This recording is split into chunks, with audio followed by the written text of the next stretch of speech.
कर्म की सब बात है, वैदिक रावण संहिता, मानव तेरे साथ है। हरि ओम।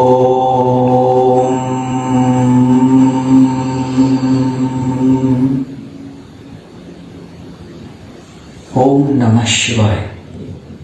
एस्ट्रो दिशा ज्ञानवर्धक प्रोग्राम में आप सभी साधकों व सज्जनों का फिर से हार्दिक स्वागत है। सज्जनों, एकादशी तिथि है और इसका क्या महात्म्य है, क्या नाम है, चलिए जानते हैं आज इसके बारे में। अथ सफला एकादशी। युधिष्ठिर ने पूछा, स्वामी, पोष मास के कृष्ण पक्ष में जो एकादशी होती है उसका क्या नाम है, उसकी क्या विधि है और उसमें किस देवता की पूजा की जाती है, कृपया यह बताइए। भगवान श्री कृष्ण ने कहा, हे राजेंद्र, बड़ी बड़ी दक्षिणा वाले यज्ञों से भी मुझे संतोष नहीं होता जितना एकादशी व्रत के अनुष्ठान करने से होता है। पौष मास के कृष्ण पक्ष में सफला नाम की एकादशी होती है। उस दिन विधि पूर्वक भगवान नारायण की पूजा करनी चाहिए। जैसे नागों में शेष नाग, पक्षियों में गरुड़ तथा देवताओं में श्री विष्णु श्रेष्ठ हैं, उसी प्रकार संपूर्ण व्रतों में एकादशी तिथि श्रेष्ठ है। राजन, सफला एकादशी को नाम मंत्रों का उच्चारण करके नारियल के फल, सुपारी, बिजोरा तथा जमीरा नींबू, अनार, सुंदर आंवला, लौंग, बेल तथा विशेषतः आम के फलों और धूप दीप से श्री हरि का पूजन करें। सफला एकादशी को विशेष रूप से दीप दान करने का भी विधान है। रात को वैष्णव पुरुषों के साथ जागरण करना चाहिए।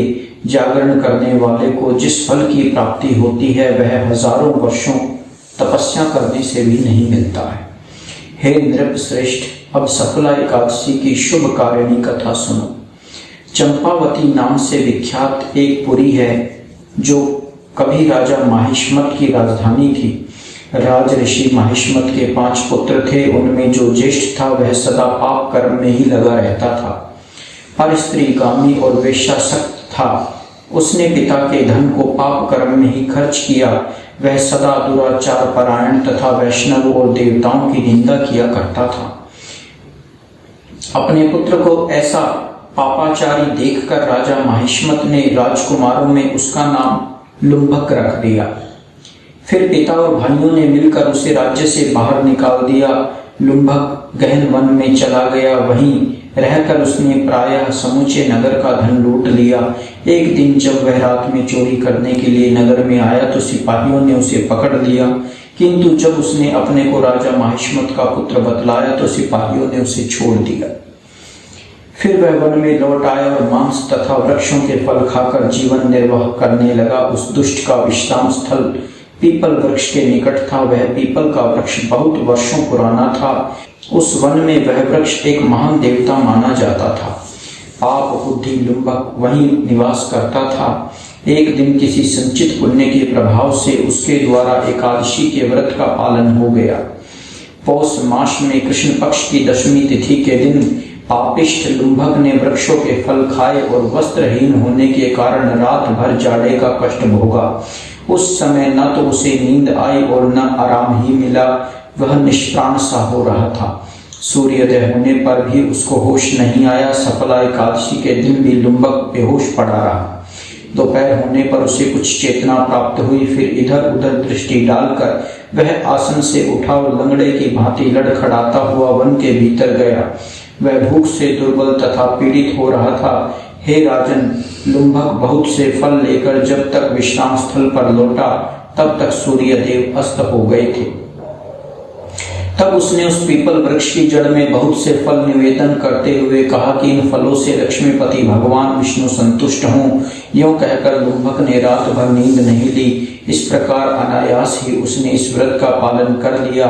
उस समय सहसा आकाशवाणी हुई, हे राजकुमार, तुम सफला एकादशी के प्रसाद से राज्य और पुत्र प्राप्त करोगे। बहुत अच्छा कहकर उसने यह वरदान स्वीकार किया। इसके बाद उसका रूप दिव्य हो गया। तब से उसकी उत्तम बुद्धि भगवान विष्णु के भजन में लग गई।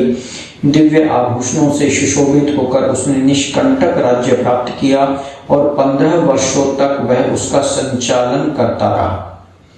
और उसको मनोज्ञ नामक पुत्र उत्पन्न हुआ। जब वह बड़ा हुआ तब लुम्भक ने तुरंत ही राज्य की ममता छोड़कर उसे अपने पुत्र को सौंप दिया और वह स्वयं भगवान श्री कृष्ण के समीप चला गया, जहां जाकर मनुष्य कभी शोक में नहीं पड़ता।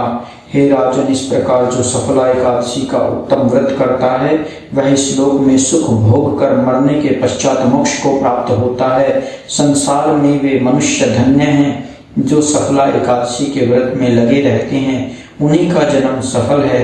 महाराज, इसकी महिमा को पढ़ने सुनने तथा उसके अनुसार आचरण करने से मनुष्य राजसूय यज्ञ का फल प्राप्त करता है। बोलिए श्री विष्णु भगवान की जय, श्री एकादशी मैया की जय। सज्जनों, इसी प्रकार से धर्म कर्म में रत रहें, भगवान का नाम जपें, अधिक से अधिक पुण्यदायी कर्म करें, बुरे कर्मों से बचें और भगवान की शरण की प्राप्ति करें। सब अच्छा होगा, सब भला होगा। आज के लिए केवल इतना ही। बाबा महाराज सभी का कल्याण करे, रक्षा करे। और मांग लिया वरदान, चराचर जगत का भविष्य दर्शन